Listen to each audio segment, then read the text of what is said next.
அதிமுக பொதுச் செயலாளர் எடப்பாடி பழனிசாமி பகிரங்க மன்னிப்பு கேட்கவில்லை என்றால் தமிழ்நாடு முழுவதும் போராட்டம் வெடிக்கும் என்று தமிழ்நாடு ஆம்புலன்ஸ் ஓட்டுநர்கள் மற்றும் உரிமையாளர்கள் சங்கம் எச்சரித்துள்ளது.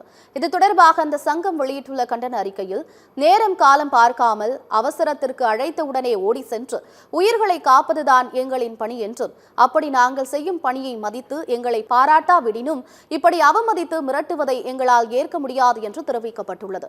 தங்களுக்கு அவப்பெயர் ஏற்படுத்தும் விதமாக பேசிய எடப்பாடி பழனிசாமி பகிரங்க மன்னிப்பு கேட்க வேண்டும் என்று ஆம்புலன்ஸ் ஓட்டுநர்கள் வலியுறுத்தியுள்ளனர்.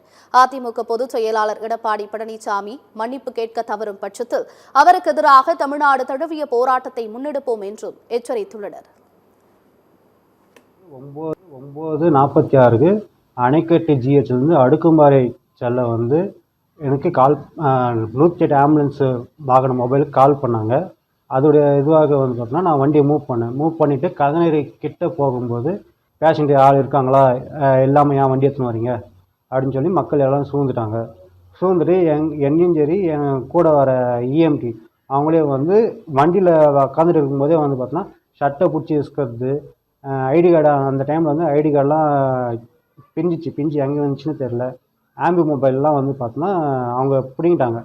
பிடிங்கினதுக்கப்புறம் அங்கே இருக்கிற போலீஸ் பார்த்தோன்னா எல்லாரையும் தடுத்து இது பண்ணி எங்களை அணைக்கட்டு ஜிஹெச் வரையும் அவங்க பாதுகாப்பாக அணைக்கட்டு ஜிஹெச்சில் விட்டு பேஷண்ட்டை ஏற்றும் போது பார்த்தோன்னா இல்லை கோட்டை குறையிட்டோம், கோட்டை குறைஞ்சதுக்கப்புறம் நீங்கள் பேஷண்ட்டை ஏற்றிட்டு நீங்கள் அடுக்குமாறைக்கு போங்க அப்படின்னு சொன்னாங்க சார். நாங்கள் 24 மணி நேரமாக 108 சேவையில் மக்களுக்காக சேவை செய்கிறோம்.